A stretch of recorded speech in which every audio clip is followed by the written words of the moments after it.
Selamat pagi, selamat bertemu kembali ya dalam sesi untuk praktikum avionik secara daring. Ya, ini sambil menunggu yang lain ini ya. Bagaimana kabarnya? Ya, semoga nanti semuanya dalam keadaan sehat semuanya ya. Meskipun ini di Indonesia mungkin sedang mengalami saat-saat seperti di India kemarin, tapi kita harapkan tidak akan lebih parah lagi sehingga nanti kita dapat segera bisa untuk menyelenggarakan perkuliahan secara tatap muka. Ya, untuk beberapa praktikum memang kemarin ada yang sudah menggunakan model semi daring, jadi partial daring, terutama kemarin yang praktikum avionik, praktikum TTL ya, kemarin sudah ada yang beberapa yang mahasiswa yang ke sini, tapi satu ruangan hanya diisi 4 orang, jadi sangat terbatas ya. Satu ruangan 4 orang, kemudian dibuat live videonya kemarin, kalau nggak salah seperti itu oleh Pak Paulus kemarin ya, sehingga nanti yang 4 orang itu yang dari Jogja yang kita perbolehkan. Yang dari luar Jogja sementara belum diperbolehkan karena memang nanti prosedurnya kan memang harus isoma selama 14 hari. Nah itu kita masih menggunakan protokol yang sangat ketat sehingga nanti diharapkan tidak akan memperparah kondisi di Yogyakarta ini ya. Yogyakarta juga sempat naik cukup drastis COVID-nya sehingga kita juga sempat khawatir ya dalam beberapa hari ini, terutama dalam minggu-minggu ini itu memang kenaikannya cukup tinggi di sini.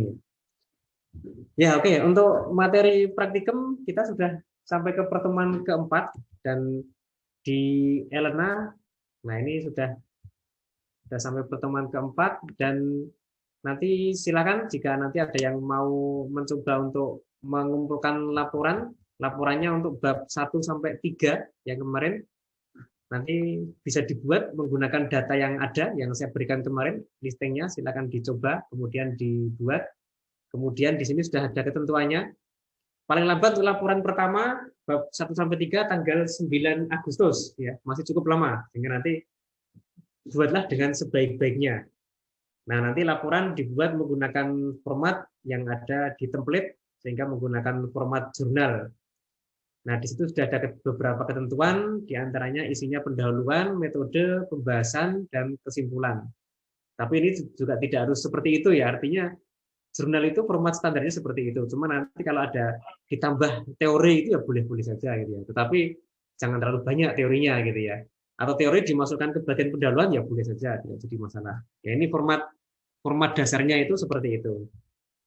Nah, nanti silakan dibuat, kemudian dari listing yang kemarin saya berikan, silakan dicoba menggunakan MATLAB, datanya juga sudah ada, sehingga nanti dari setiap kelompok saya harapkan minimal satu kelompok itu bisa mencoba menggunakan MATLAB, sehingga nanti bisa bisa merasakan bagaimana cara cara menghitung orientasi gitu ya. Dan nanti perhitungan ini memang akan terus berkembang dan nanti untuk ke depan jika ada yang mau meneruskan menjadi tugas akhir nanti masih sangat memungkinkan. Ini untuk laporannya, kemudian kita masuk ke bab 4. Mungkin sebelumnya ada yang mau ditanyakan, silakan untuk bab 1, 2, 3 ini ya. Ini kemarin kita bab 1, 2, 3 itu bab pertama tentang prediksi orientasi menggunakan giroskop, yang kemudian yang kedua menghitung orientasi menggunakan data sensor akselerometer dan magnetometer, ketiga digabungkan, jadi giroskop, data giroskop digabungkan dengan data akselerometer dan magnetometer sehingga menghasilkan estimasi sudut orientasi. Ya, disebut estimasi karena memang untuk mengukur sudut orientasi di udara itu kan tidak bisa kita mengukur langsung dengan busur derajat ya. Kita hanya bisa memperkirakan. Nah, perkiraan itu disebut dengan estimasi. Ya, kalau prediksi itu perkiraan tapi masih terlalu kasar kalau prediksi itu. Kemungkinan salahnya masih besar kalau menggunakan prediksi, tapi kalau menggunakan estimasi ini karena sudah menggunakan gabungan dua sensor minimal ya, dua jenis sensor, yaitu sensor giroskop jenis pertama, yang kedua sensor akselerometer dan magnetometer, sehingga di sini menggunakan estimasi. Ini diharapkan akan lebih tepat hasilnya. Nah, itu untuk bab 1 sampai dengan bab 3 itu seperti itu ya. Kemudian kalau ada yang tanya silakan ya, bab 1 sampai bab 3 nanti terutama ini ya untuk listing programnya nanti ya, silakan nanti dicoba dulu. Misalnya nanti ada yang belum bisa jalan, yang nggak jalan di bagian mana nanti dapat ditanyakan, silakan. Nah, oke. Kemudian untuk bab 4-nya, ya, bab 4 ini tentang prediksi translasi. Nah, ini translasi itu merupakan perpindahan. Perpindahan itu merupakan disebut dengan translasi atau pergeseran, ya. Pergeseran UFI. Nah, ini di sini kita mencoba untuk menerapkan date reckoning. Jadi date reckoning itu nanti dapat dibaca itu ya, di diktat itu ada itu ya. Di bab 4 itu, jadi date reckoning itu merupakan metode untuk penentuan jarak yang sudah digunakan sejak berabad-abad yang lalu. Nah, sehingga dan ini masih cukup bagus dan cukup akurat. Dengan catatan data sensor itu tidak mempunyai banyak noise-nya. Tapi kalau nanti data sensor banyak noise-nya, nanti kita harus menggunakan suatu terapi sehingga nanti data recording tidak akan terjadi banyak penyimpangan.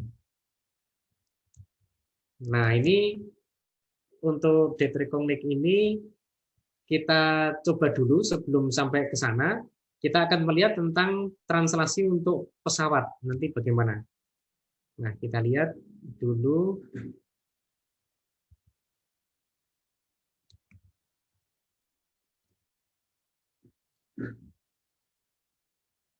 Kita mencoba untuk menentukan perpindahan pesawat.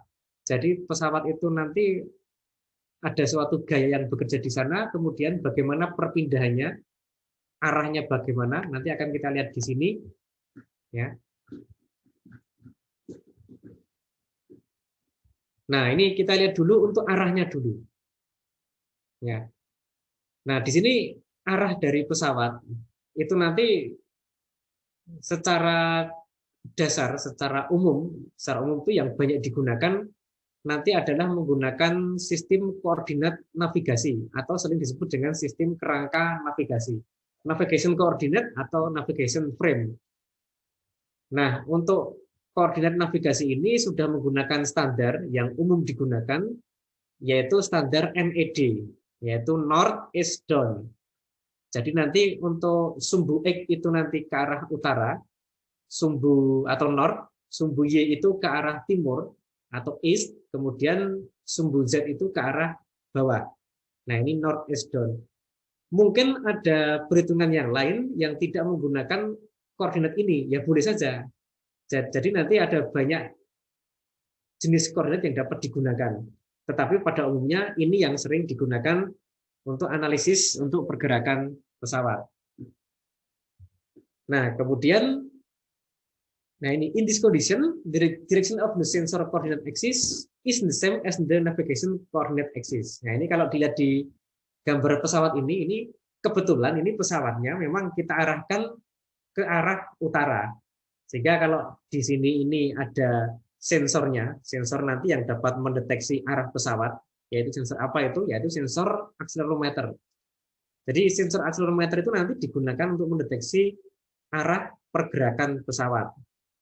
Jadi nanti dia bisa mendeteksi pergerakannya itu berapa meter atau berapa kilometer dan arahnya itu kemana. Hanya dengan menggunakan sensor akselerometer.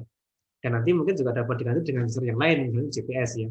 Nanti kalau dilihat dari sini, yang gambar ini untuk gambar yang pertama, ini saya arahkan pesawatnya itu ke arah utara. Sehingga di sini untuk arah X sensor ya sesuai dengan arah nus pesawat ya. Jadi sensor nanti untuk mudahnya itu diarahkan sebagaimana nus pesawat. Ini nus pesawat ke utara, berarti nanti sumbu X-nya ke utara. Sumbu Y-nya itu ke timur, sumbu Z-nya itu ke bawah. Nah, ini di gambar ini, untuk gambar pertama ini sebagai contoh, kita arahkan tepat ke utara. Nah, ini. Nah, ini nanti dari sensor tadi, nanti kita akan mendapatkan data untuk percepatan untuk arah X. Ya. X itu merupakan perpindahan. X itu perpindahan. Turunan X itu merupakan kecepatan. Kecepatan diturunkan lagi, berarti derivatif kedua dari perpindahan itu merupakan percepatan. Ini derivatif kedua itu dapat dilambangkan dengan X yang diberi tanda titik 2 seperti ini.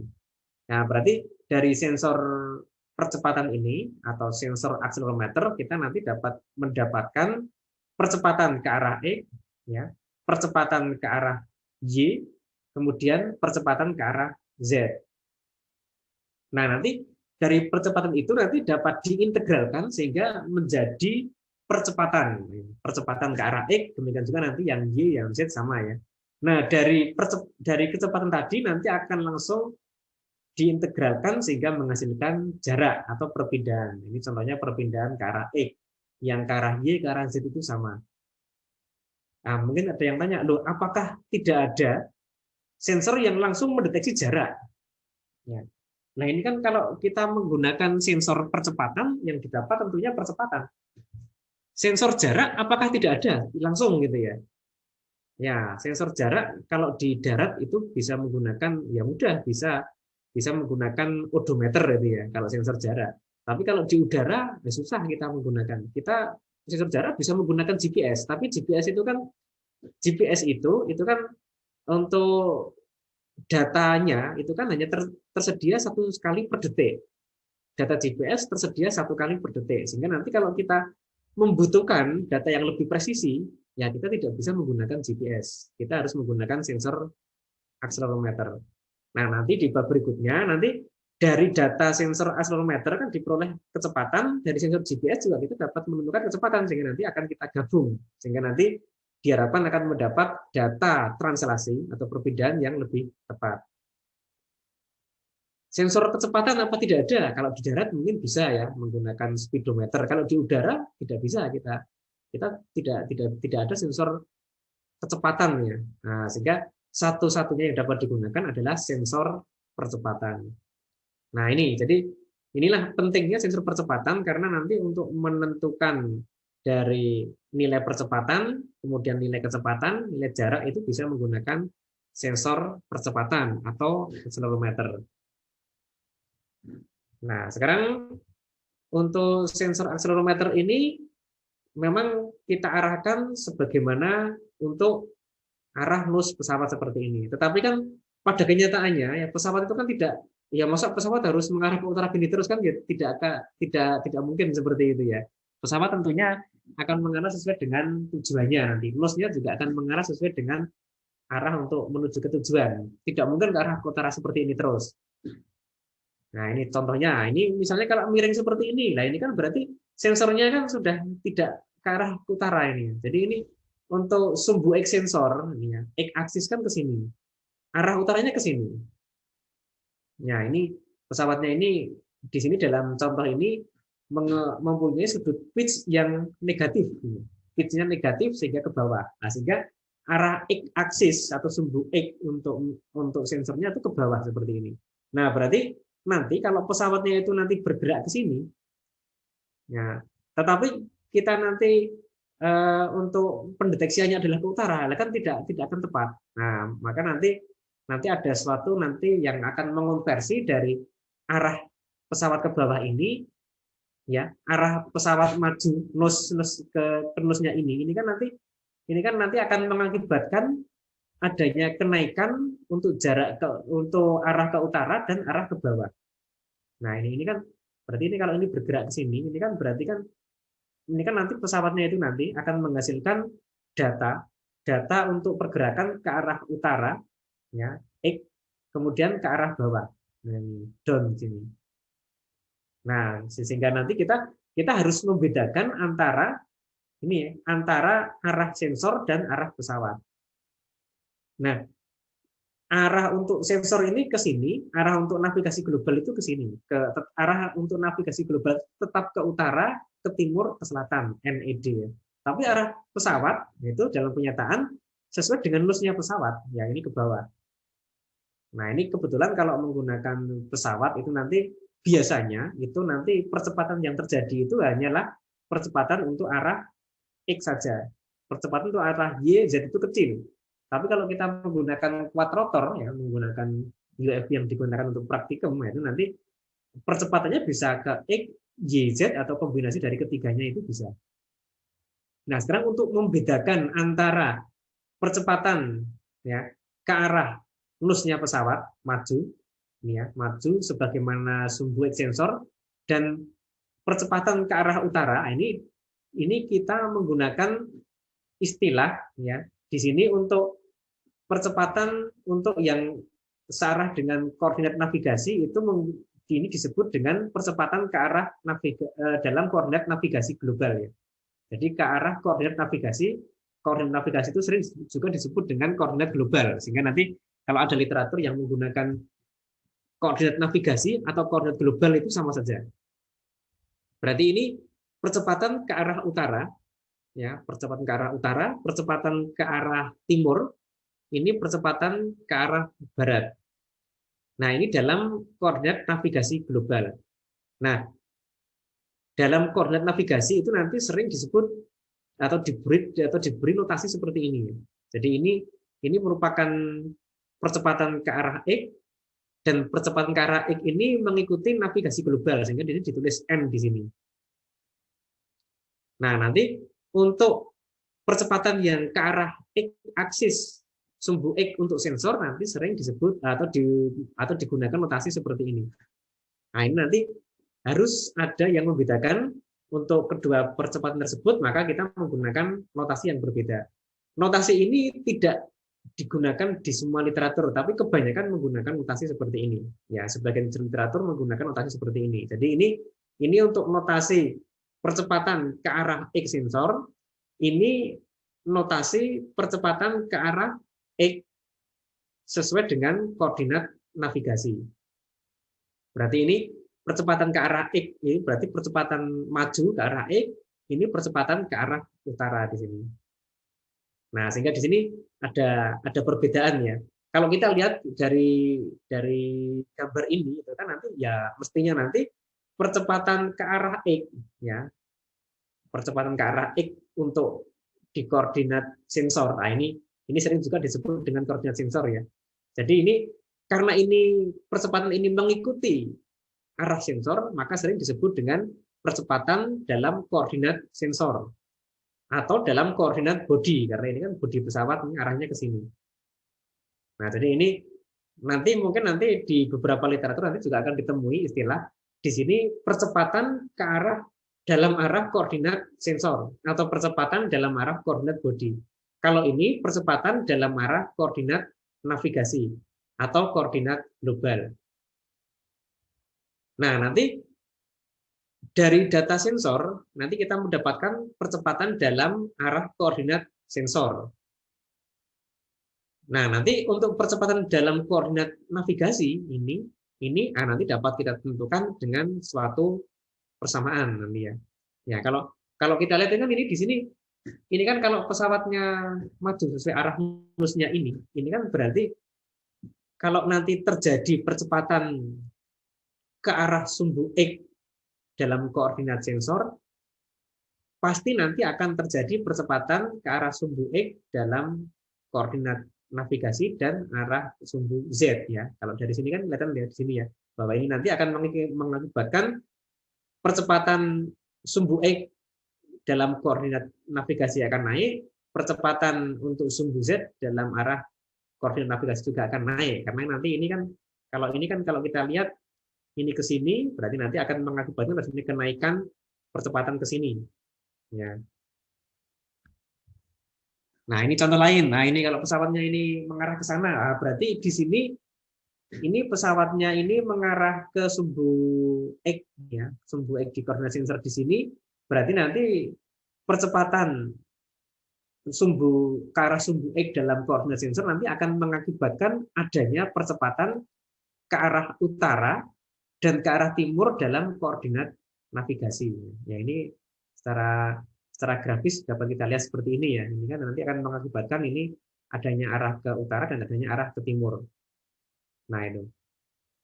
Nah, sekarang bagaimana menentukan ya percepatan ke arah utara? Jika nanti kita mendapatkan data dari sensor yaitu percepatan ke arah maju, percepatan ke arah X dalam koordinat sensor. Bagaimana cara menentukan percepatan dalam arah X untuk koordinat navigasi, yaitu ke utara, kemudian ke timur, arah Y, dan arah Z dalam koordinat navigasi. Nah, ini untuk untuk melihat ini, untuk mengonversi itu nanti kita bisa menggunakan yang namanya matrik rotasi. Nah, jadi tidak jadi masalah nanti meskipun sensornya itu tidak mengarah sesuai dengan arah ketentuan di koordinat navigasi yaitu NID ya.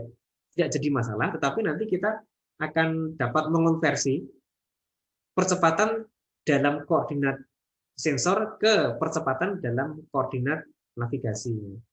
Jadi ini to convert data in sensor coordinate to navigation coordinate, rotation matrix can be used. Nah, nanti kita menggunakan rotasi matrik. Matrik rotasi ya, kalau dalam bahasa Inggris rotation matrix, dalam bahasa Inggrisnya nanti matrik rotasi.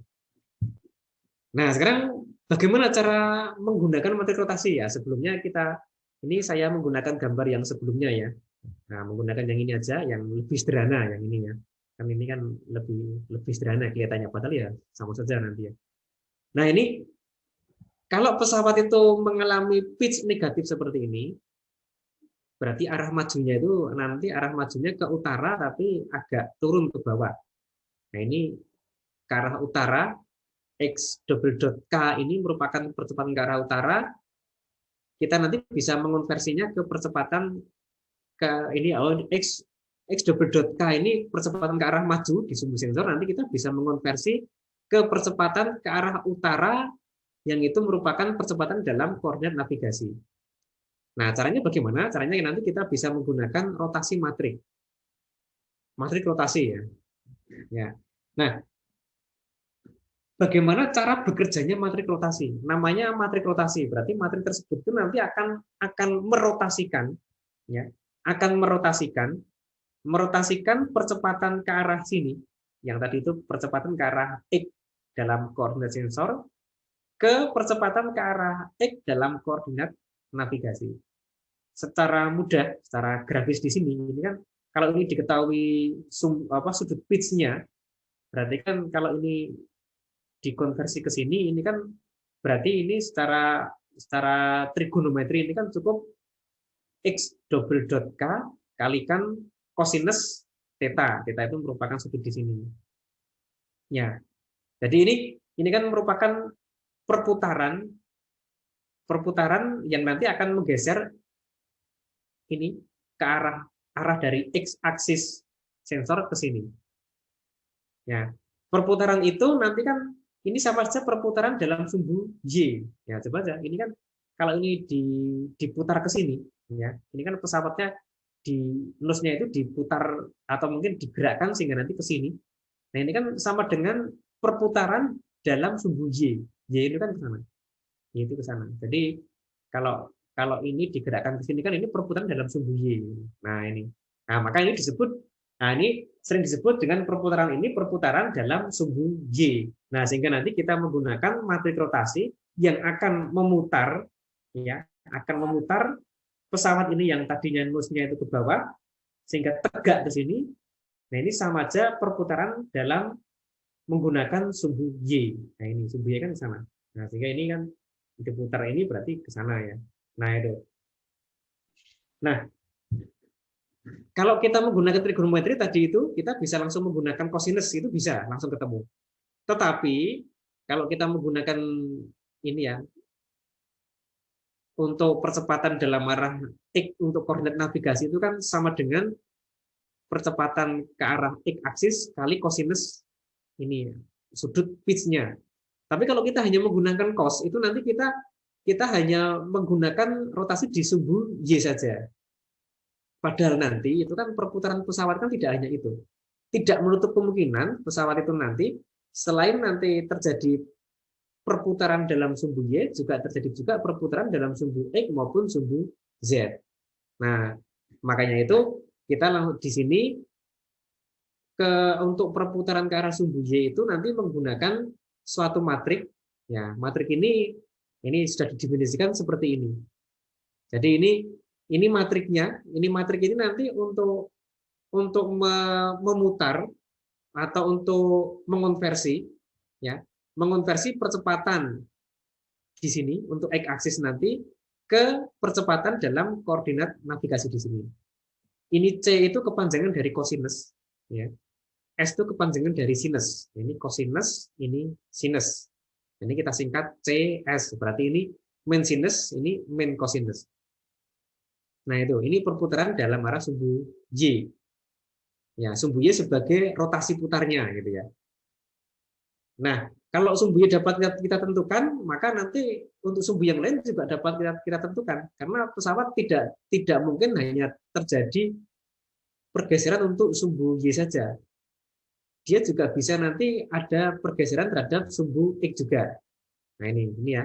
Ini kalau kita lihat ini kan grafiknya ini, kalau perputaran ke sumbu Y ini kan nanti hanya gerakan pitch ini ya. Kalau tadi di gambar tadi itu pitch-nya negatif, berarti ke sini ke bawah ini. Pitch-nya positif berarti ke atas. Nah ini jadi ini pesawat yang mengangguk dan nanti untuk apa atas itu apa? Mendongak gitu ya. Nah itu nanti dapat kita gunakan matrik rotasi seperti ini. Nah, pesawat juga dapat mengalami gerakan roll, ya. Roll ke kanan, roll ke kiri. Ke kanan berarti positif, ke kiri berarti negatif. Nah, kalau tadi perputaran dalam rotasi sumbu Y itu nanti bisa ditentukan matrik rotasinya, dalam sumbu X juga bisa nanti. Nah, ini perputaran dalam sumbu X itu seperti ini. Ini matrik rotasinya. Ini cos roll-nya. Ini kan roll. Ini main sinus roll-nya. Ini cos pitch-nya, ini sinus pitch-nya, dan seterusnya. Nah, demikian juga untuk dalam arah sumbu Z. Ya, perputaran searah jarum jam itu nanti akan menghasilkan sudut Y yang positif. Kalau nanti dibalik, nah maka nanti akan menghasilkan sumbu Y yang negatif. Nah, ini perputaran dalam arah sumbu Z itu seperti ini. Ini merupakan sudut dari Y-nya.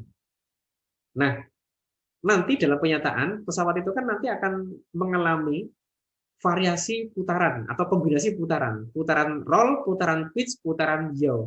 Ya kalau kebetulan pesawatnya pas mengarah ke utara berarti roll pitch yaw-nya 0, berarti ini 0 semua. Ini 0 semua. Sumbu roll 0, pitch-nya 0, yaw-nya 0. Tapi kalau nanti arahnya nanti sudah tidak ke utara, nanti ini akan berubah. Nah, sehingga nanti untuk matrik rotasi yang digunakan itu merupakan matrik rotasi yang merupakan hasil putaran dalam arah sumbu X, Y, dan Z. Nah, sehingga ini ketiga matrik ini dikalikan. Nah, sehingga nanti menghasilkan matrik rotasi ya seperti ini. Ya, matrik rotasi ini hanya berlaku jika kita menggunakan kita menggunakan koordinat navigasi dengan standar north east down. Jadi ke utara itu untuk sumbu X-nya, ke timur itu untuk sumbu Y-nya, ke bawah itu untuk sumbu Z-nya. Itu yang koordinat navigasinya. Kemudian juga ini hanya berlaku jika kita menggunakan data maju ya. Maju itu berarti untuk sumbu X sensor itu maju itu positif. Kalau mundur itu negatif, kemudian kalau ke kanan itu Y-nya positif, ke kiri Y-nya negatif, dan juga nanti kalau ke bawah itu Z-nya positif, ke atas Z-nya negatif. Nah, kalau sensornya seperti itu, ini baru bisa kita gunakan. Nah, sekarang cara menggunakan rumus ini bagaimana? Cukup sederhana ya. Jadi, cara menggunakan rumus ini R ini merupakan simbol dari, atau ini merupakan notasi untuk matrik rotasi. Matrik rotasi ini mengonversi koordinat body ke koordinat navigasi. Ya. Atau ada yang menyebut mengonversi dari koordinat sensor ke koordinat navigasi. Nah, berarti ada yang menyebutnya R, ini subskripnya itu I, superskripnya itu N. Ada yang menyebut seperti itu. Ya sama saja ya, dia hanya notasi saja nanti. Nah, matrik rotasi ini akan merotasikan dari data sensor dirotasikan dalam arah sumbu X, dalam sumbu X, dalam sumbu Y, dan dalam sumbu Z, sehingga dihasilkan matrik seperti ini. Nah, matrik rotasi ini kalau tadi ya, kalau memang syaratnya sudah terpenuhi, syarat pertama yaitu kita menggunakan north east down untuk koordinat navigasinya. Syarat kedua adalah untuk sensornya itu kalau maju itu X positif, kalau ke samping kanan itu X positif, Y positif, kalau ke bawah itu Z positif, nanti kita baru bisa menggunakan matrik ini. Matrik ini caranya menggunakan bagaimana? Cukup mudah. Ini kan untuk sudut Ini roll-nya ya. Ini roll, ini pitch, ini yaw. Nah, berarti kita tinggal memasukkan data roll, pitch, yaw. Roll dimasukkan ini, contohnya ini. Ini berarti cos sudut pitch. Kemudian cos sudut yaw. Cos pitch ini berarti cos untuk yaw gitu ya. Nah, ini dihasilkan elemen matrik satu-satu. Kolom 1 baris 1. Kalau yang ini tinggal dikalikan aja. Sinus apa ini? Sinus roll, sinus pitch, cosinus yaw dikurangi ini nanti akan menghasilkan matrik di kolom 2 baris 1. Dan seterusnya. Loh, nah ini roll pitch nya didapat dari mana? Ini didapat dari orientasi yang telah kita kerjakan di bab 3 kemarin. Nah, jadi data orientasi dari bab 3 kemarin, bab 3 kemarin kan kita sudah melakukan estimasi sudut orientasi ya. Ini kita dapatkan sudut orientasi, roll pitch yaw, kita masukkan ke sini. Kita masukkan ke sini, nah sehingga nanti dari sini nanti akan ketemu matrik rotasinya. Nah, dari matrik rotasi tadi nanti kita dapat digunakan untuk mengonversi data sensor di koordinat sensor ke data sensor di koordinat navigasi. Nah, ini kalau kita mau menggunakan itu, nah kita ya ini ya. Ini data sensor di koordinat sensor. Ini merupakan data sensor, yaitu data percepatan yang langsung didapat oleh sensor percepatan atau sensor akselerometer. Sensor akselerometer akan menghasilkan data percepatan ke arah X, X-nya sensor, ya, X dalam koordinat body atau koordinat sensor, percepatan ke arah Y. Nah ini kalau X itu kan berarti percepatan maju ya, percepatan maju. Berarti ini kan data percepatan ke arah X-nya sensor. Data percepatan maju, ini percepatan untuk arah Y-nya sensor. Data ke samping kanan, percepatan ke samping kanan, ini percepatan untuk arah Z-nya sensor. Berarti arah ke bawah. Nah, ini kalau kita kalikan dengan matrik rotasi, ya ini matrik rotasi itu ini nanti akan menghasilkan data percepatan ke arah X dalam koordinat navigasi, yaitu percepatan ke arah utara. Kemudian baris kedua akan dihasilkan percepatan ke arah Y dalam koordinat navigasi, yaitu percepatan ke arah timur. Dan di sini akan di baris ketiga akan mendapatkan percepatan ke arah Z di koordinat navigasi, yaitu percepatan ke arah bawah. Nah, jadi di sini itu nanti dari percepatan yang didapat dari sensor, kita nanti akan mendapatkan data percepatan ke arah utara, ke arah timur, ke arah bawah. Nah, itu. Jadi di sini hanya digunakan matrik rotasi, kita sudah mendapatkan data percepatan dalam arah koordinat navigasi, NED. Nah, tetapi di sini ya ini yang harus kita perhatikan juga, data percepatan yang dibaca oleh sensor itu tidak hanya data percepatan linear. Maksudnya tidak hanya data percepatan yang diakibatkan oleh gerakan benda, tapi juga akan masuk ke sensor itu data nilai percepatan gravitasi. Nah, ini. Nah, sehingga di sini mestinya kalau kita akan melihat benda itu apakah bergerak ataukah diam, nah, maka kita harus menghilangkan komponen gravitasi di sini. Nah, kita harus hilangkan ini komponen gravitasinya. Komponen gravitasi itu ke arah mana? Komponen gravitasi itu, ini kalau kita kurangi G, komponen ke arah gravitasi itu merupakan komponen ke arah bawah. Ini kan gravitasi itu arahnya ke utara tidak ada, ke timur tidak ada, ke bawah tidak ada. Nah, makanya ke bawah ada ya G ya. Nah, ini makanya nanti yang dikurangi untuk yang dikurangi percepatan gravitasi itu nanti hanya ke arah Z saja. Jadi nanti untuk mendapatkan percepatan linear benda itu berarti percepatan arah sesungguhnya dalam koordinat NED, nanti kita harus mengonversi data dari sensor yang tadinya dalam koordinat sensor dikalikan dengan matriks rotasi sehingga nanti didapatkan data percepatan dalam koordinat navigasi, kemudian dikurangi dengan G. Nah, ini G-nya nanti dikurangkan dari komponen percepatan ke arah sumbu Z dalam koordinat navigasi. Nah, ini Z ini ya, setelah dikonversi menjadi koordinat global atau navigasi nanti dikurangi dengan ini G. Nah, itulah. Jadi ini rumus ini itu nanti memang digunakan ya untuk mendeteksi percepatan benda dalam arah koordinat navigasi. Nah, nanti kalau bendanya diam, ya mestinya di sini akan kita dapatkan 000 ya. Kalau bendanya nanti kebetulan atau pesawatnya kebetulan mengarah ke utara, kebetulan mengarah ke utara dengan percepatan 1 meter per detik. Nah, berarti ini 1 meter per detik, ini pun 1 meter per detik. Kalau pesawatnya mengarah ke selatan, nose-nya ini mengarah ke selatan. Ya, nose-nya mengarah ke selatan ini ya, contohnya ya. Nah, berarti kalau ini maju, ya majunya kan ke selatan. Ya, percepatannya adalah 1 meter per detik. Nah, berarti di sini 1 meter per detik. Ya, 1 meter per detik. Ini kan percepatan dalam koordinat sensor. Maju 1 meter per detik. Tapi arahnya ke selatan, ya tetap 1 meter per detik untuk X-nya, karena ini kan arah majunya kan ini. Ya. Tetapi di sini kalau kita kalikan dengan matriks rotasi, nanti hasilnya nanti ini akan menjadi minus 1 meter per detik. Loh kok bisa minus? Karena arahnya ke selatan. Nah itu. Nah nanti mungkin eh, kalau percobaan yang ke situ mungkin ya belum kemarin belum sempat direkam untuk datanya ya. Nanti coba kita rekam mungkin kalau memungkinkan ya. Oke. Contoh lain, misalnya pesawat itu mengarah ke timur.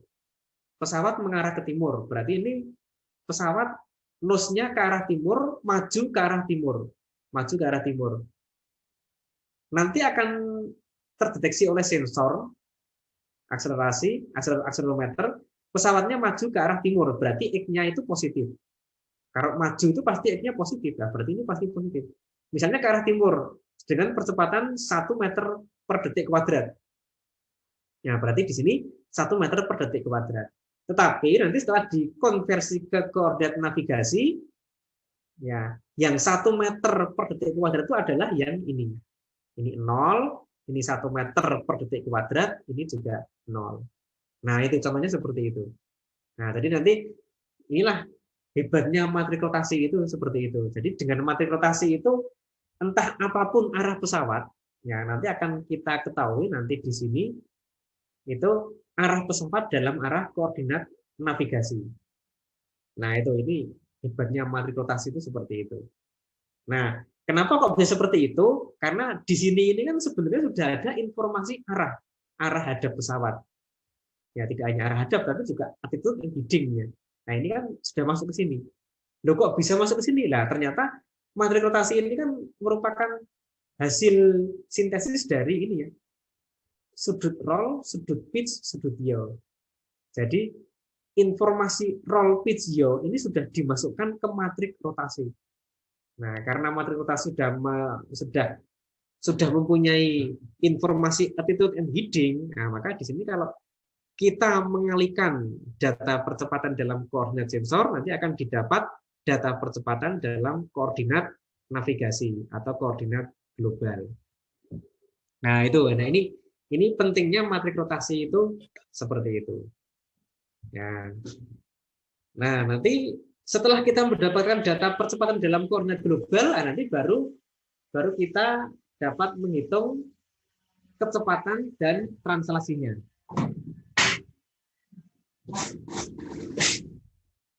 Ya, jadi setelah kita mendapatkan data percepatan dalam koordinat global, nanti kita baru bisa menghitung kecepatan pesawat dan translasi pesawat. Nah, perhitungannya menggunakan apa? Ya, nanti dapat dilihat di diktat itu ya. Itu sudah ada untuk menghitungnya. Nah, ini di bab 4 itu sudah ada. Ya, Nah, kita nanti menggunakan metode date reckoning. Date reckoning itu secara garis besar itu seperti ini. Jadi ini date reckoning itu ini XK itu posisi saat ini, XK-1 itu posisi sebelumnya. Ini berarti kecepatan sebelumnya dikalikan dengan delta T ditambah setengah dari X double dot. X double dot ini kan percepatan ya. Nah, ini kan rumus fisika seperti itu. Nah, untuk memudahkan perhitungan seperti pada yang dulu-dulu, maka di sini digunakan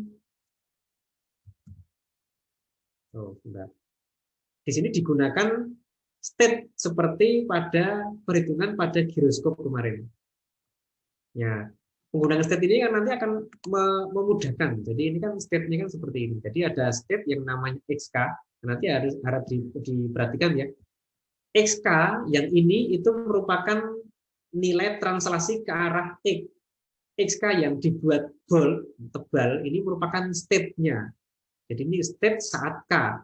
State saat K, saat sekarang, itu terdiri dari translasi ke arah X, percepatan ke arah X,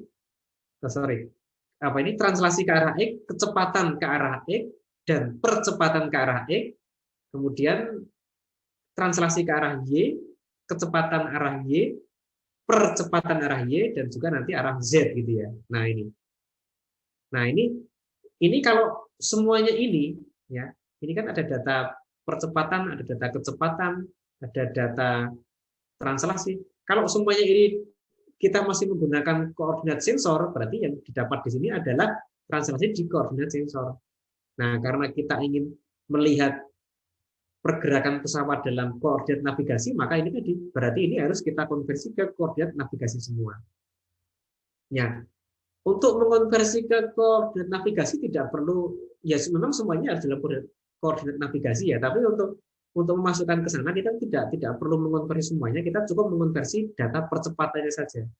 Nah, sehingga di persamaan nomor 442 itu kita jalankan, tetapi sebelumnya yang X double dot ini kita konversi ke koordinat navigasi dulu. Nah, berarti secara konkretnya ya. Jadi kita kerjakan dulu persamaan 49. Nah, ini 49 ini kan data sensor. Data sensor akselerasi di arah ke arah X, data sensor akselerasi ke arah Y, data sensor akselerasi ke arah Z, kita kalikan dengan matrik rotasi dulu ya. Kita kalikan dengan matrik rotasi dulu. Nah, setelah itu terus dikurangi dengan gaya gravitasi, nanti kita dapatkan percepatan dalam arah koordinat navigasi. Nah, setelah ini kita dapatkan, nanti ini baru kita masukkan ke sini. Ya, kita masukkan ke stepnya ini.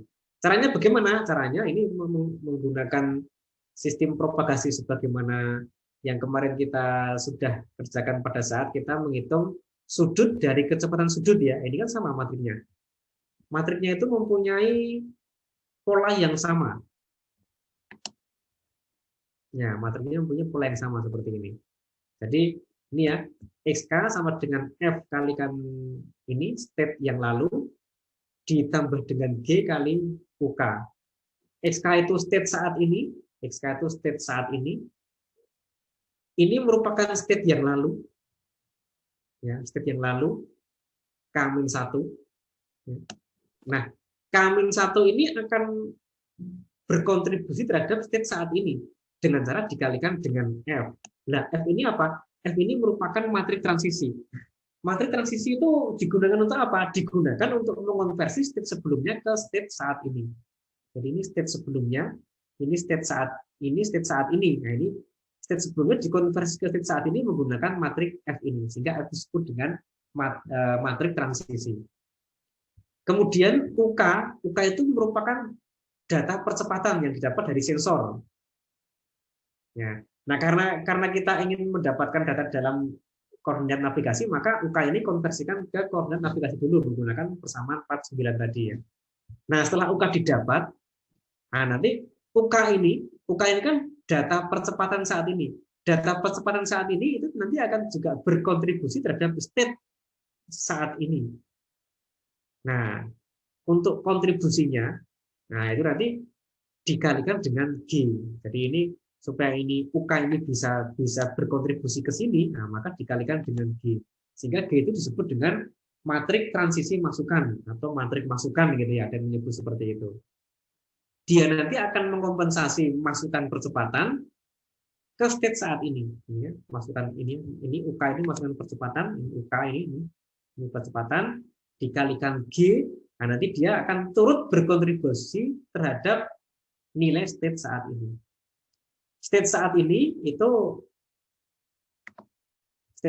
terdiri dari ini ya, banyak komponen tadi sudah saya sebutkan ini ya. Nah, kenapa kok komponen ini ada ya? Karena komponen ini nanti digunakan untuk menentukan kondisi pesawat saat ini. Pesawat itu apakah sekarang tuh sedang di di mana itu maksudnya berapa jaraknya ini ya. Ini SK ini kan jarak perpindahan SK. Kecepatannya berapa? Percepatannya berapa? Gitu ya. Ini untuk arah X, untuk arah Y juga ada. Untuk arah Z juga ada. Nah, ini jadi state itu menggambarkan kondisi pesawat. Nah, jadi kondisi pesawat, posisi pesawat itu nanti digambarkan atau dilukiskan dengan state-state seperti ini. Jadi kita mengenal adanya dua state ya untuk menggambarkan pesawat. Yang pertama yang dulu pernah kita pelajari ya, state yang menyatakan orientasi. Nah, sekarang state yang menyatakan pergerakannya pesawat. Kalau kemarin state yang menyatakan orientasi itu berarti state yang menyatakan sudut attitude and heading-nya itu berapa. State itu juga menyatakan kecepatan sudut attitude and heading-nya itu berapa. Nah, sekarang state yang kedua ini menyatakan pesawat itu di posisi mana. Ya, yang SK. Juga pesawat itu sedang mengalami kecepatan berapa? Kecepatan X, kecepatan Y, kecepatan Z. Dan pesawat sedang mengalami percepatan berapa? Nah, ini. Jadi inilah step yang nanti digunakan untuk menentukan kondisi pesawat. Step untuk attitude heading-nya, yang kedua step untuk posisi pesawat. Posisi itu berarti bisa posisi, juga bisa nanti kecepatan, juga bisa yang nanti percepatan. Nah, itu step-step yang harus diketahui. Ini kalau kita lihat ini mungkin baru ya termasuk dasar ya. Nanti kalau kalian mungkin ingin studi lanjut ya ke tingkat S2 nanti akan dipelajari lebih jauh lagi ini ya. Kalau ini baru pengenalan nih ya. Nah, ini step yang ada. Nah, di bab 4 ini kita akan mencoba menggunakan date reckoning untuk menentukan translasi pesawat. Dalam hal ini kita menggunakan pesawat UAV. Nah, untuk programnya sudah ada. Atau mungkin ada yang tanya, silakan aja ya, langsung ya kalau mau ada yang tanya. Programnya sudah saya berikan, dan juga di sini juga sudah ada track UAV yang kemarin digunakan untuk percobaan. Nah, mungkin sebelum sampai ke programnya, ya. Nah, di bab 4 ini nanti kita menggunakan data yang berbeda dengan di bab 1, 2, 3 kemarin. Kalau bab 1, 2, 3 kita menggunakan percobaan UAV itu yang kita putar roll, kemudian pitch, kemudian yaw, tapi belum kita terbangkan. Tapi mulai bab 4 ini kita akan menggunakan data UAV yang nanti sudah diterbangkan. Nah, dengan harapan nanti kalau UAV diterbangkan kita dapat merekam data attitude, heading, dan track pesawat. Attitude heading itu kemarin sudah kita berikan caranya bab 1 sampai 3. Nah, untuk track pesawat berarti kita nanti harus menentukan data posisi. Ya, posisi itu berarti ini ya. Posisi itu kalau di step-nya kan posisi itu berarti data ini ya. Posisi itu berarti data ini, data X, data Y, data Z itu posisi. Kemudian data kecepatan ke arah X, kecepatan ke arah Y, kecepatan ke arah Z, dan data percepatan ke arah X, percepatan ke arah Y, percepatan ke arah Z. Nah ini. Nah, kemudian di bab 4 ini, nanti kita menambah satu sensor yang digunakan, yaitu sensor GPS. Ya. Kenapa? Karena nanti pergerakannya di udara, kita tidak bisa mengukur data posisi itu secara langsung ya. Ya tidak mungkin ya kita di udara terus nanti menghitung ini berapa translasi X-nya, berapa perpindahan ke arah utaranya berapa, kemudian ke arah Y-nya, ke arah timurnya berapa, ke Z-nya, ke arah Z-nya itu berarti tingginya berapa. Kita tidak mungkin mengukur secara langsung ya. Nah, sehingga kita menggunakan bantuan data dari GPS. Nah, sehingga nanti di bab 5 kita akan juga bahas bagaimana cara menentukan posisi pesawat menggunakan GPS nanti di bab 5. Nah, harapannya nanti di bab 6 nanti data yang kita dapatkan dari sensor akselerometer di bab 4 ini kita gabungkan dengan data dari GPS. Sehingga menghasilkan data gabungan yang nanti akan dibahas di bab 6 nanti. Nah, untuk data dari sensor akselerometer kemarin kita percobaan menggunakan data dari handphone, dan memang data yang didapat itu memang mengalami banyak noise ya. Jadi sensor akselerometer itu merupakan salah satu sensor nanti yang noise-nya itu banyak. Nah, sehingga nanti kalau noise-nya itu masuk ke sini, ya bayangkan aja, noise-nya masuk ke sini. Ini kan data dari sensor akselerometer. Noise-nya masuk ke sini. Wah, berarti nanti noise itu nanti akan berkontribusi terhadap nilai state tadi itu. Padahal ini kan menggunakan sistem propagasi. Artinya propagasi itu kan berarti state sekarang ditentukan dari kondisi state sebelumnya plus data dari akselerometer saat ini. State sebelumnya juga ada noise-nya. Akselerometer juga ada noise-nya. Berarti dapat dibayangkan di sini noise-nya itu banyak sekali noise-nya. Nah itu, noise-nya banyak sekali di sini.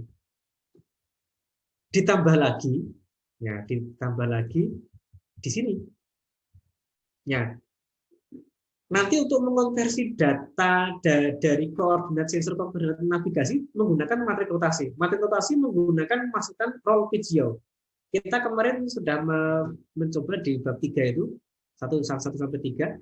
Data roll Figeac juga menggunakan sensor akselerometer, menggunakan sensor magnetometer yang juga banyak noise-nya. Nah, berarti di sini juga nanti akan mengalami banyak noise. Di sini banyak noise, yang tadi itu yang sini juga banyak noise. Wah, berarti kalau kita lihat nanti noise-nya itu nanti bertumpuk-tumpuk nanti ya, banyak sekali noise-nya di situ. Nah, kalau nanti mungkin mau menggunakan sensor yang mungkin lebih mahal ya mungkin nanti bisa ya noise-nya dapat dikurangi. Tapi kalau menggunakan sensor standar yang di smartphone nanti akan kelihatan banyak noise-nya. Nah, sekarang noise itu nanti tentunya akan mengakibatkan adanya error nanti di data translasi. Nah, sehingga nanti kalau kita lihat, nanti silakan nanti mungkin dapat dicoba untuk bab 4 ini ya. Di bab 4 ini nanti kalau kita coba nanti, itu nanti datanya itu belum sesuai dengan yang kita inginkan. Artinya data translasi nanti yang dihasilkan nanti tidak sesuai dengan yang kita inginkan. Bahkan jauh dari kondisi yang sebenarnya. Nah, terus untuk mengantisipasi itu bagaimana? Nah, makanya nanti berikutnya di bab 4, di bab 5, kita akan mencoba menggabungkan menggunakan data dari GPS. Kita mencoba di bab 5 di GPS, kemudian di bab 6 nanti akan dicoba bagaimana kalau digabung. Nah, ini. Nah, kemudian di sini, ini juga satu hal yang penting juga di sini. Ini sebelum kita masuk ke track itu, nah ini kalau di pada pertemuan pertama dulu sempat kita bahas itu ya, bahwa nanti data itu nanti akan banyak yang kosong di bab awal itu ya. Data itu nanti akan banyak yang kosong, yaitu di bagian sensor, terutama untuk sensor ya. Nah ini, jadi ini data itu nanti akan banyak yang kosong seperti ini. Kenapa?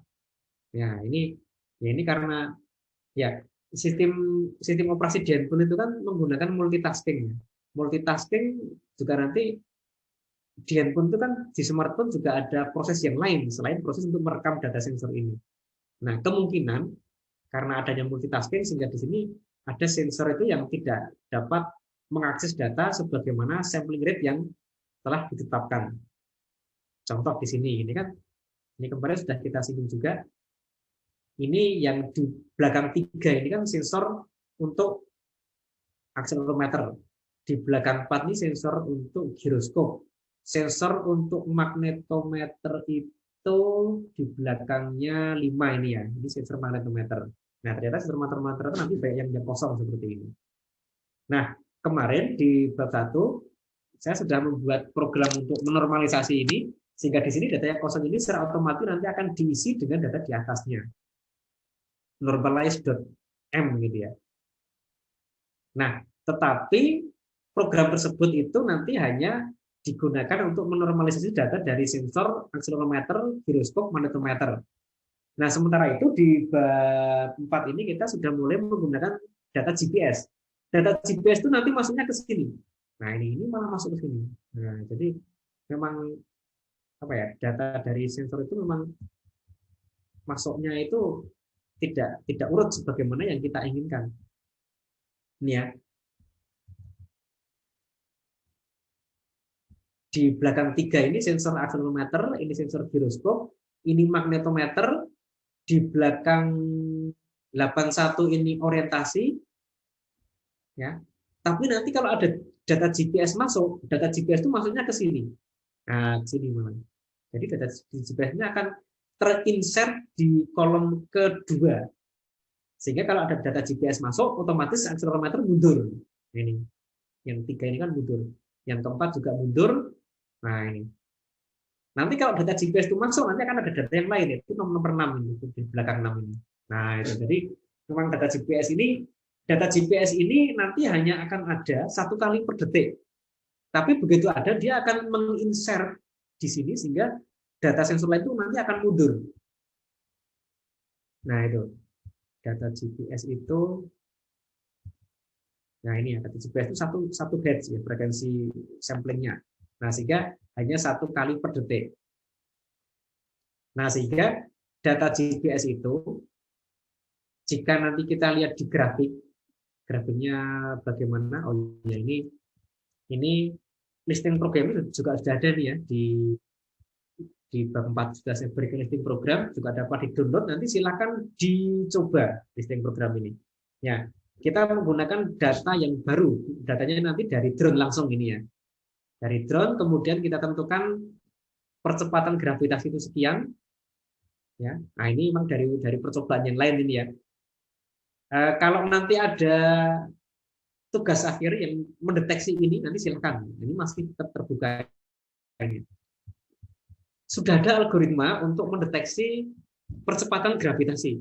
Percepatan gravitasi yang digunakan untuk listing ini ya. Tetapi ini kan kemarin kita tidak kita masukkan ke praktikum karena algoritmanya memang panjang itu. Nah, nanti kalau ada yang mau mencoba tugas ke sana, nanti silakan. Ini bisa, masih ada kesempatan. Kemudian data sensor, akselerometer, giroskop, magnetometer ini sama ya seperti kemarin. Ini kan proses untuk perhitungan orientasi ya. Jadi karena kita menggunakan 2 Kalman filter, Kalman pertama untuk menghitung orientasi, Kalman kedua untuk menghitung translasi, sehingga nanti kita menggunakan ini ya, matrik F juga 2, F untuk ori, F untuk menghitung translasi. Kemudian yang lain juga sama, ini G untuk menghitung orientasi, G untuk menghitung translasi. Nah, kita sudah buat seperti itu dan seterusnya. Nah, ini Kalman filter yang digunakan ada dua. Kalman filter untuk menghitung orientasi, ini ya, ini kemarin sudah. Kalman filter untuk menghitung translasi. Nah ini translasi. Ya, nah untuk bab 4 ini untuk translasinya belum kita gunakan Kalman filter ya, kita baru menggunakan date reckoning. Jadi ini kan listing ini kan meneruskan listing di bab 3. Yang bab 3 itu, yang bab 3 sudah ada Kalman filter untuk orientasi, berarti kita masukkan sehingga kita mendapatkan data orientasi. Nah, untuk translasinya kita menggunakan date reckoning. Date reckoning ya cukup sederhana, nah, ini saja. Ini kan persamaan yang tadi itu kan kita masukkan ke sini, jadilah persamaan seperti ini. Jadi kayaknya kok cukup rumit, ternyata kalau dimasukkan ke rumus itu tidak akan rumit.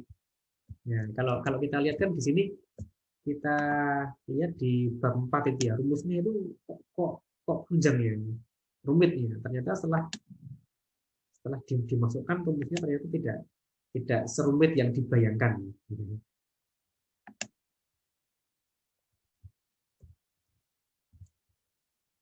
Nah ini, ini yang atas ya.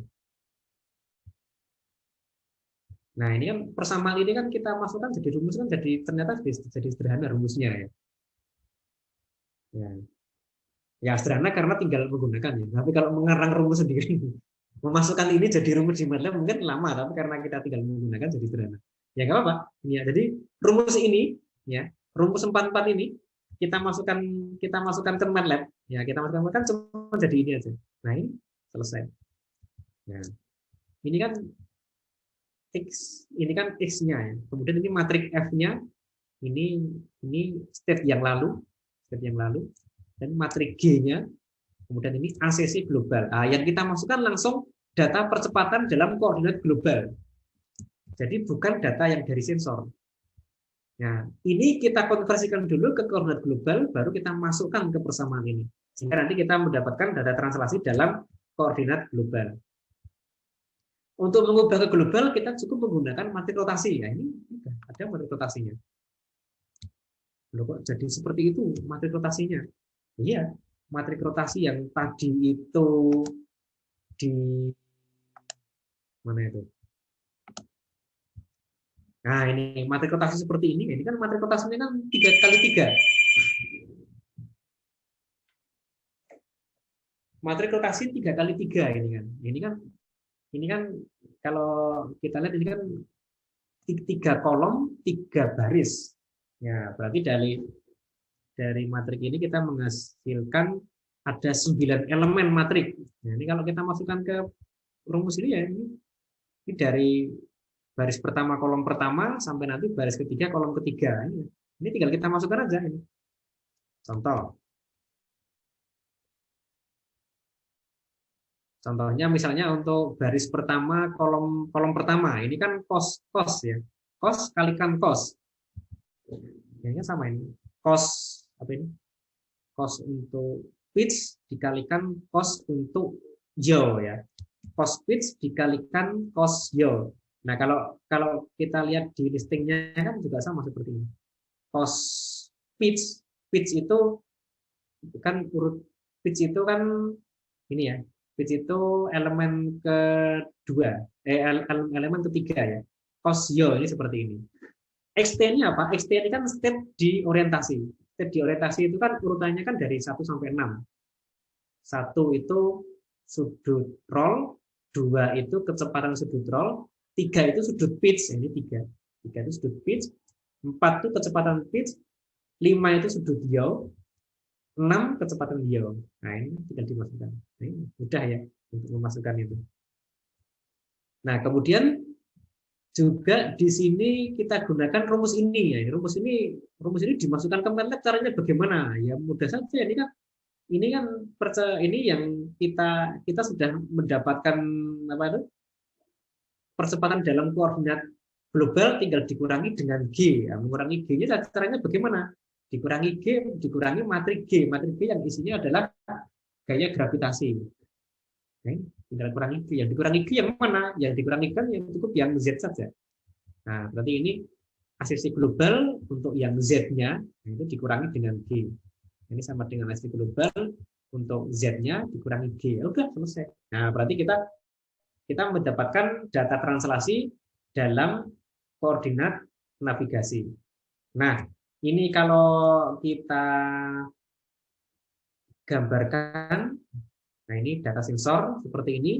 Ini data sensor yang didapat dari smartphone seperti ini. Ini untuk, oh ya mungkin saya dulu ya. Coba saya gambarkan dulu untuk pergerakan drone-nya. Pergerakan drone-nya itu bagaimana? Kita lihat pergerakan drone-nya. Ya.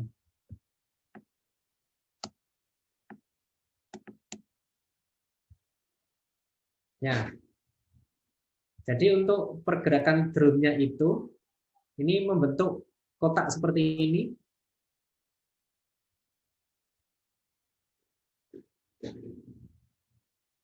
Ya, membentuk kotak seperti ini.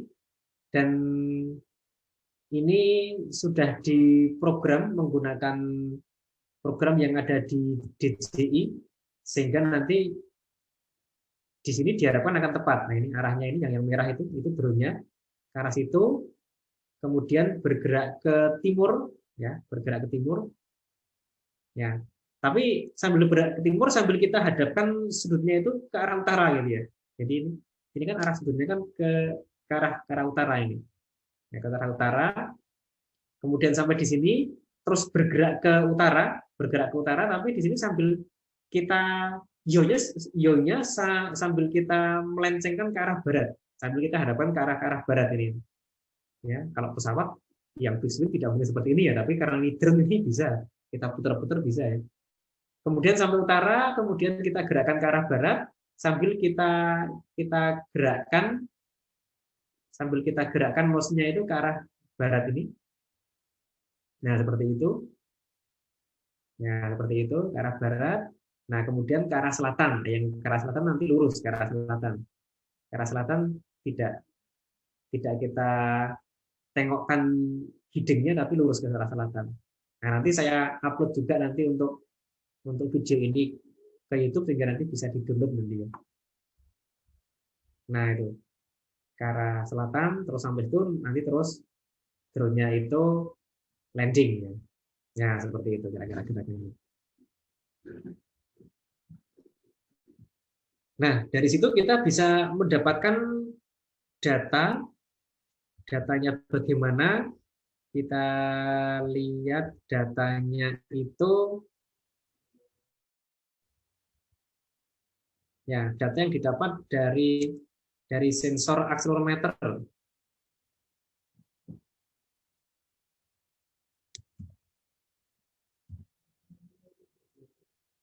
Ini datanya, data sensor akselerometer.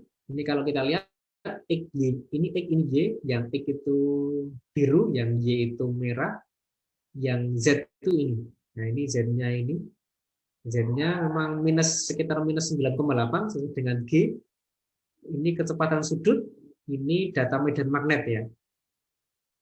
Nah, kemudian kalau kita lihat yang lain, ini grafik 2. Oh ini data orientasi. Ini sama dengan di bab 1 kemarin untuk prosesnya ya, data orientasi.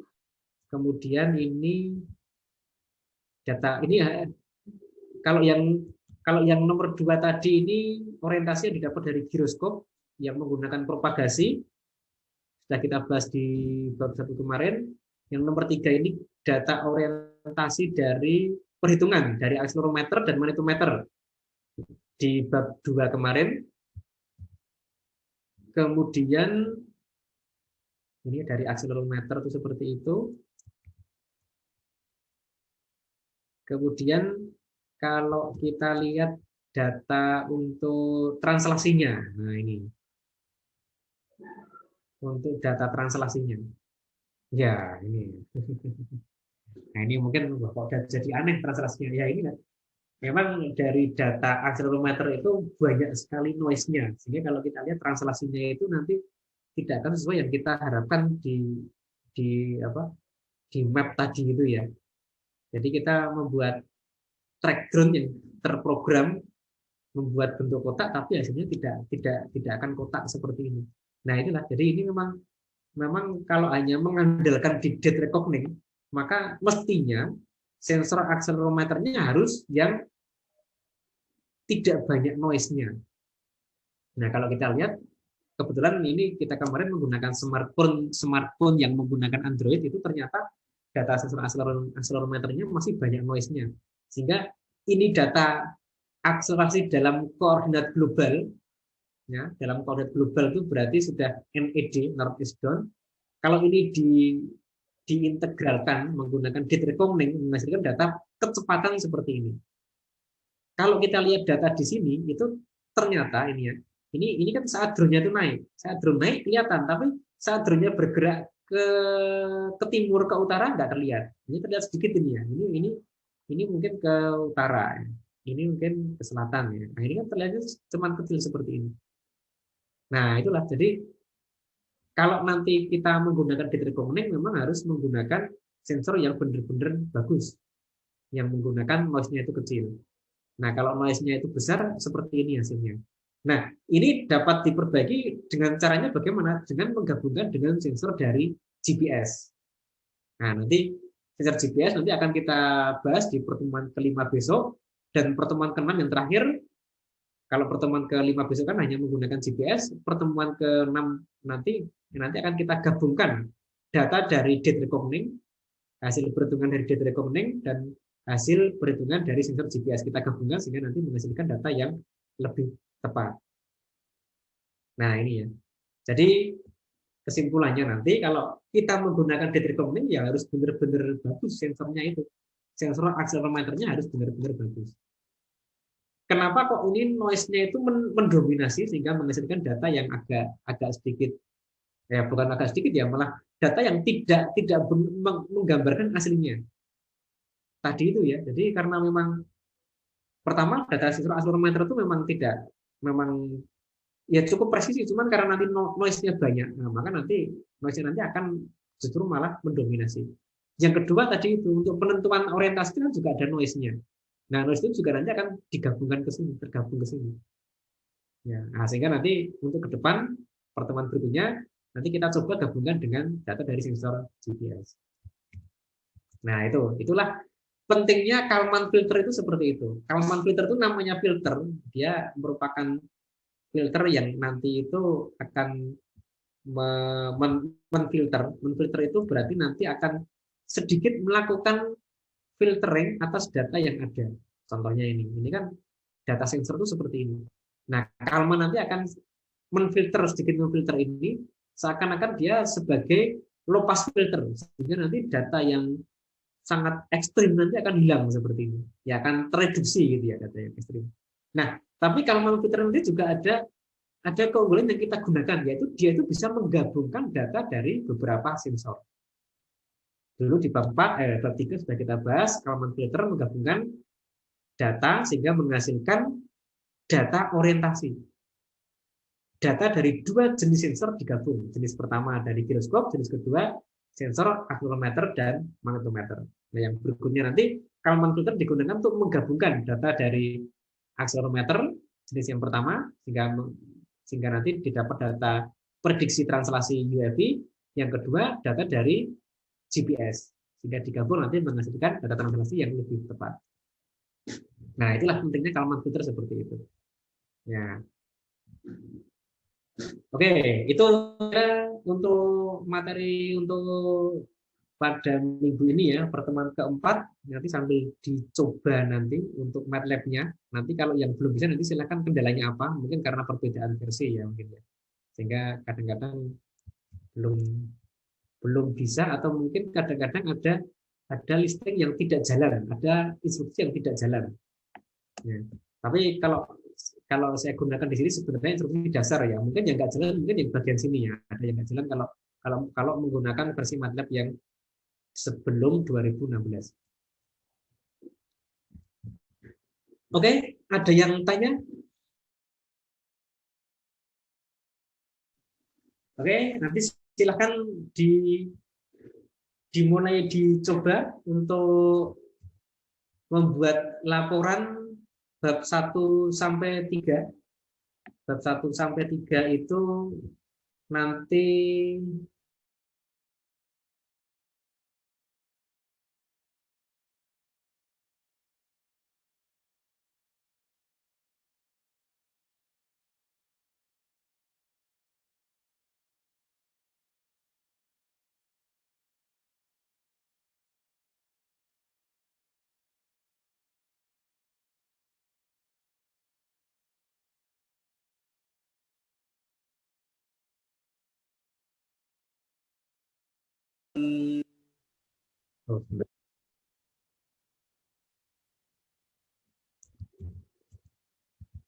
ya juga sudah ada ketentuannya di sini bab 1, babnya isinya apa, tapi itu tidak harus ya. Artinya kalau nanti ada yang menambahkan seperti itu, jangan terpaku kepada jumlah halaman yang banyak.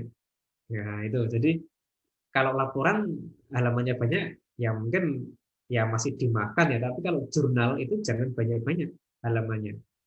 Jangan banyak-banyak halamannya. Kenapa? Karena kalau untuk menjelaskan ini tentang penentuan attitude and heading itu saya kira ya mungkin 10 halaman itu sudah maksimal itu ya saya kira ya. Dengan tadi ya ada pendahuluan, metode pembahasan, kesimpulan itu sudah 10 halaman maksimal itu sudah bagus seperti itu.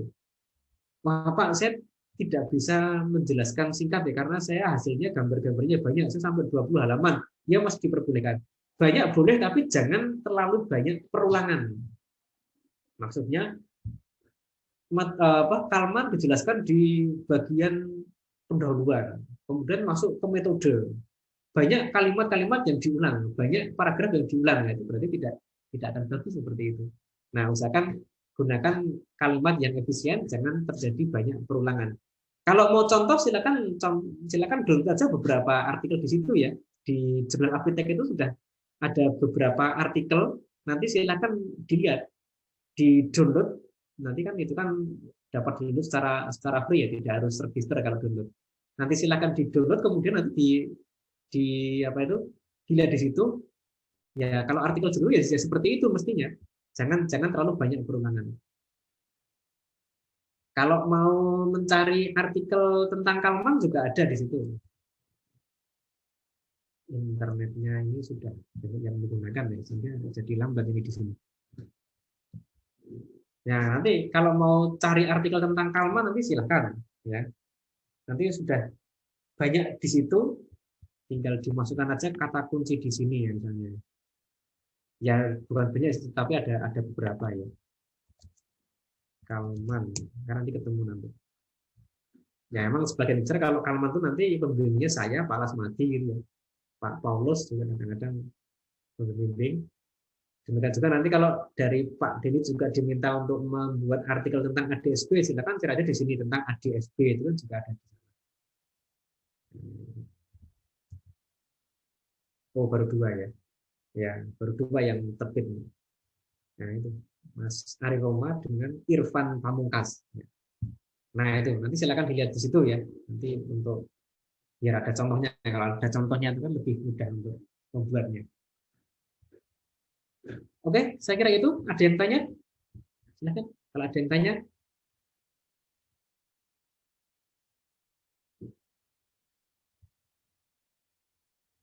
Ya, nanti kalian akan kalau misalnya ada yang menempuh studi lanjut S2 tentang avionik, nah ini nanti akan banyak dikembangkan ya tentang Kalman filter ini ya, terutama untuk navigasi nanti. Siapa tahu nanti ada yang studi lanjut avionik mungkin mengikuti jejak dari Mas Adi Setiawan ya ke Dongwa University ya, atau kakak kelas kalian itu yang kemarin Andi Nova itu di mana itu University di Singapura itu mana? Saya lupa ya. Sekarang ditugaskan di Batam kalau nggak salah. Ya. Oke, ada yang tanya? Oke ya, kalau nggak ada kita nanti jumpa minggu depan ya. nanti yang belum ikut di sini nanti bisa mengikuti di YouTube nanti ya. Oke ya, sampai jumpa minggu depan. Tetap menjaga protokol kesehatan sehingga nanti kita harapkan nanti COVID akan segera selesai sehingga nanti kita dapat melakukan perkuliahan secara tatap